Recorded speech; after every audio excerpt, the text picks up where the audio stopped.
வருஷம் 1930களில் ஜப்பான் ஆதிக்கத்தில் இருந்த மஞ்சூரி பகுதிங்க இன்றைக்கு சீனாவின் வடகிழக்கு பகுதி.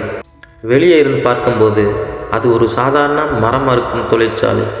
லெம்போர் மில், பெரிய பெரிய புகைப்போக்கள், சுற்றிலும் உயரமான மதில் சுவர்கள் இருக்குங்க. உள்ளே இருந்து இயந்திரங்கள் சத்தம் கேட்டுக்கிட்டே இருக்கும். அந்த வழியை போகிற மக்கள் உள்ளே ஏதோ மர வேலை நடக்குது போல் அப்படின்னு நினச்சிட்டு கடந்து போவாங்க. ஆனால் அந்த மதில் சுவர்களுக்குள்ளே நடந்த மர வேலை இல்லைங்க, மனித வேலை. அங்கே அறுக்கப்பட்ட மரக்கட்டைகள் இல்லைங்க, உயிருள்ள அப்பாவி மனுஷங்களை.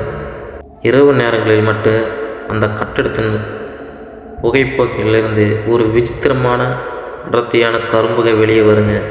காட்டில் கருகிய மாமிச வாடையும் வீசுங்க. அந்த இடத்தின் ரகசியம் பெயர் தாங்க யூனிட் 731.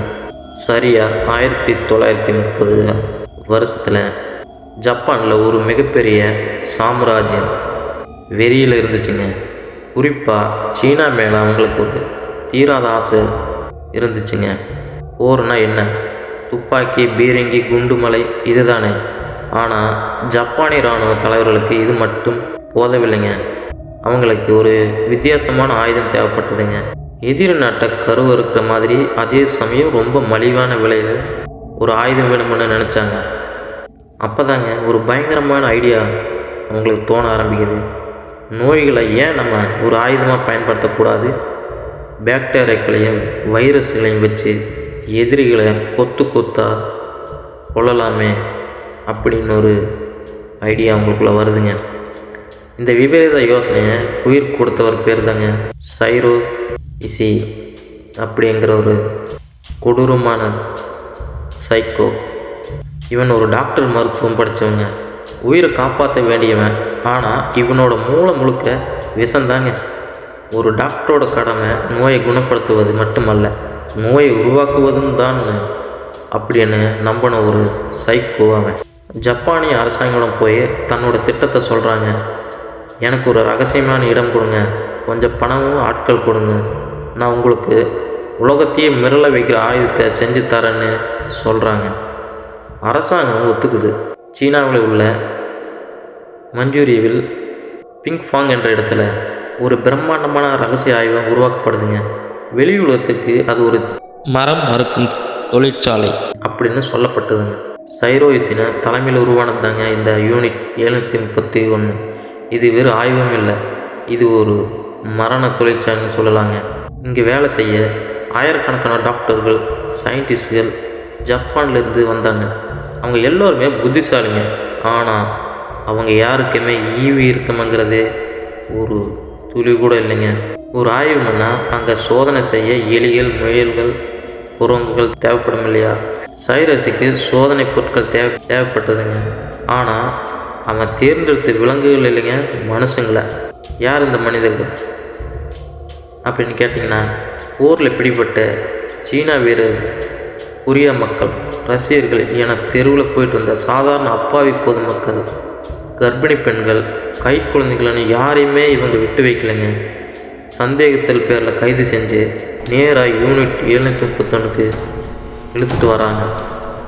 இந்த இடத்துல தான் அந்த கொடுமையான உச்சமே ஆரம்பிக்குதுங்க. அந்த காம்பவுண்டுக்குள்ளே வந்த உடனே அந்த கைதிகளுக்கு அந்த பெயர், அடையாளம், அவங்க யார் என்கிற எல்லா விஷயத்தையும் அழிச்சிடுறாங்க. அவங்கள இனிமேல் யாரும் மனிதர்களாக பார்க்க மாட்டாங்க. அவங்களுக்கு அங்கிருந்த ஜப்பானி டாக்டர் வச்ச பேர் என்ன தெரியுமாங்க? மருதா. ஜப்பானிய மொழியில் மருதா அப்படின்னா மரக்கட்டை. ஏன் இந்த பேர் யோசிச்சு பாருங்கள். ஒரு மரக்கட்டையை ரம்பம் வச்சு அறுக்கும்போது உங்களுக்கு வலிக்குமா? இல்லையா? ஒரு மரக்கட்டையை நெருப்பில் தூக்கி போடும்போது உங்களுக்கு கஷ்டமாக இருக்குமா? இருக்காது. அதே மனநிலையை அங்கே வேலை செஞ்ச டாக்டர்களுக்கு, இராணுவ வீரர்களுக்கும் உருவாக்குறது தாங்க. இந்த வார்த்தையை பயன்படுத்தினாங்க. ஏய், அந்த 2 மரக்கட்டையும் உள்ளே இழுத்துட்டு போ, இந்த மரக்கட்டையை இன்றைக்கி ஆப்ரேஷன் இப்படின்னு பேசுவாங்களாமாங்க. ஒரு உயிருள்ள மனிதனை சாகிற வரைக்கும் ஒரு ஜடப்பொருள் மாதிரி தான் நடத்திட்டு வந்திருக்காங்க.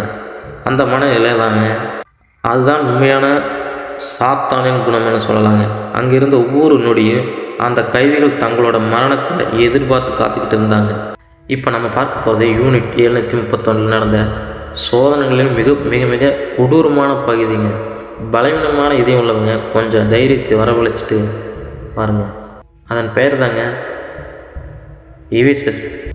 விவிசெக்ஷன். அதாவது ஒரு உயிரினத்தை உயிரோடு இருக்கும்போது அறுத்து ஆய்வு செய்வதுங்க. சாதாரணமாக ஒரு ஆப்ரேஷன் பண்ணும்போது என்ன பண்ணுவாங்க, மயக்கு வீசி அனஸ்தீசியா போடுவாங்க. நோயாளிகளுக்கு வழி தெரியக்கூடாதுன்னு நினைப்பாங்க. ஆனால் யூனிட் 731 சைரஸின் கட்டளை வேறு மாதிரி இருந்துச்சுங்க. மயக்க மருந்து கொடுக்கக்கூடாது, அப்படி கொடுத்தா உடலில் இயற்கையான செயல்பாடுகள் மாறிவிடு, எனக்கு எல்லாமே இயற்கையாக தெரியணும்னு அப்படின்னு சொன்னாங்க. கற்பனை பண்ணி பாருங்கள், ஒரு கைதி ஒரு ஆப்ரேஷன் டேபிளில் கை கால்களை கட்டப்பட்டு கிடக்கிறாங்க. அவன் முழு நினைவோடு இருக்கும்போது அவனை சுற்றிலும் வெள்ளை கோட்டு போட்டு டாக்டர் முகமூடி அணிஞ்சிட்டு நிற்கிறாங்க. எந்தவித முன்னெடுப்பு இல்லாமல் ஒரு டாக்டர் கத்தி எடுத்து அந்த கைதி வயிற்றில் கிழிக்கிறான். அந்த கைதி வலியில் துடிக்கிறான், கதறான், அலறான். அந்த அறையே அதிருதுங்க. ஆனால் சுற்றி நிற்கிற எந்த ஒரு டாக்டருக்குமே ஒரு நிமிஷம் கூட பதறலைங்க. அவங்க முகத்தில் எந்த சலனமும் இல்லை, எந்த ஈவியாருக்குமே இல்லைங்க. ஏன்னா அவங்க அறுப்பது மனுஷன் இல்லை, ஒரு மரக்கட்டியை நினச்சிட்டு இருக்காங்க. துடிச்சு கொண்டு இருக்க அந்த மனிதனோட உடலுக்குள்ளேருந்து ஒவ்வொரு உறுப்பாக உடல், கல்லீரல், இதயம்னு எல்லாத்தையும் வெளியே எடுத்து பார்ப்பாங்களாமாங்க. ஒரு நோய் தாக்குனா இந்த உறுப்புகள் எப்படி மாறுது, ரத்தம் ஓட்டம் எப்படி இருக்குது அப்படின்னு உயிரோடு இருக்கும்போதே நோட் பண்ணுவாங்களாமாங்க. கடைசியில் அந்த மனிதனை வலிய இரத்தப்போக்கிலையும் துடிச்சு சாகிற வரைக்கும் இந்த கொடூரம் நடக்குமாங்க. இறந்த பிறகு அந்த உடலை எரித்து சாம்பலாக்கிடுவாங்க. இது ஒருத்தருக்கு மட்டும் நடக்கலைங்க, ஆயிரக்கணக்கானவருக்கு நடந்திருக்குங்க. கர்ப்பிணி பெண்களை கூட அவங்க விட்டு வைக்கல. அவங்க வயிற்று கிழிச்சு உள்ளே இருக்கிற சிசுவை வெளியே எடுத்து ஆய்வு செஞ்சுருக்காங்க. மனிதத்தன்மையே செத்து போன இடங்க அது. அடுத்ததாக இன்னொரு விதமான நரகங்க. மஞ்சூரியாவில் குளிர்காலம் ரொம்ப மோசமாக இருக்குங்க. வெப்பநிலை -40 டிகிரியில் வரைக்கும் போகுமாங்க. அந்த குளிர் கூட அவங்க ஒரு சோதனை பயன்படுத்தினாங்க. ஜப்பானிய வீரர்கள் ரஷ்யாவை சைபீரியா போன்ற குளிர் பிரதேசங்களில் போர் புரியும் போது அவங்களுக்கு ஃபர்ஸ்டபிளாக எனப்படும் பனிக்கடி ஏற்படுமாங்க. அதாவது அதிக குளிரால் கை கால்களை உறைஞ்சு போகுது. இதற்கு சிகிச்சை கண்டுபிடிக்கணும்னு ஒரு கொடூரமான பார்வையில் இதை சோதனை ஆரம்பிச்சிருக்காங்க. கடும் குளிரில் ஒரு கைதியை நிறுவனமாக வெளியே இழுத்துட்டு வருவாங்களாமாங்க. அவனோட கைகள் அல்லது கால்களை ஒரு தண்ணி தொட்டிக்குள்ளே முக்கி வைப்பாங்களாமாங்க. இல்லைன்னா கைகளை மேலே தண்ணி ஊற்றிக்கிட்டே இருப்பாங்களாமாங்க. அந்த பயங்கரமான -டிகிரியில் சில நிமிஷத்துலேயே அந்த கை கால்கள் அப்படியே கல் மாதிரி உறைஞ்சி போயிடுங்க. ரத்த ஓட்டமே நின்று போயிடுங்க. அது உறைஞ்சி போச்சுன்னு செக் பண்ணுறதுக்கு என்ன பண்ணுவாங்க தெரியுமா, ஒரு மரக்கட்டையை எடுத்து அந்த உறைஞ்ச கை மேலே ஓங்கி அடிப்பாங்களாமாங்க. அப்படி அடிக்கும்போது ஒரு மரக்கட்டையோட தட்டுற மாதிரி டொக் டொக்குன்னு சத்தம் கேட்டால் அந்த கை முழுசாக உறைஞ்சி போச்சுன்னு அர்த்தங்க. அந்த கைதி வழியில் கத்துவாங்க, ஆனால் அவனால் கை காலை அசைக்கக்கூட முடியாதுங்க. அதுக்கப்புறம் அந்த கைதியை உள்ளே இழுத்துட்டு வருவாங்களாமாங்க. அந்த உறைஞ்ச கையை அப்படியே கொதிக்கிற தண்ணியில் முக்குவாங்களாமாங்க. சதை கிழிஞ்சு எலும்புகள் வெளியே தெரிகிற அளவுக்கு பயங்கரமான வலியை கொடுப்பாங்களாமாங்க. இதையெல்லாம் பார்த்துட்டு, ஓ இவ்வளவு வெப்பநிலை இவ்வளவு நேரத்தில் சதை அழுகி போகுது அப்படின்னு குறிப்பை எடுத்துப்பாங்களாமாங்க. இப்படியே உயிரை அறுப்பது, உறைய வைப்பது மட்டுமல்லைங்க, இன்னும் பல விதமான சோதனைகளாக அந்த மனித உடல் பயன்படுத்தப்பட்டதுங்க. Pressure jumper. ஒரு பெரிய இரும்பு அறைக்குள்ளே ஒரு கைதி உள்ள தள்ளி பூட்டிடுவாங்களாமாங்க. மெல்ல மெல்ல அந்த அறைக்குள்ளே இருக்கிற காற்றை வெளியேற்றி அழுத்தத்தை, அதாவது ப்ரெஷரை குறைப்பாங்களாமாங்க. இல்லைன்னா அழுத்தத்தை அதிகப்படுத்துவாங்களாமாங்க. அழுத்தும் போது தாங்க முடியாமல் அந்த கைதியோட கண்கள் பிதுங்கி வெளியே வருமாமாங்க. காது மூக்கில் இருந்து ரத்தம் கொட்டுமாமாங்க. கடைசியில் உடலுறுப்புகள் வெடித்து செதற வரைக்கும் இதை வேடிக்கை பார்ப்பாங்களாமாங்க அந்த டாக்டர்ஸ். அடுத்ததுங்க, ஆயுத சோதனை நடத்தியிருக்காங்க. அதாவது வெப்பன்ஸ் டெஸ்டிங்.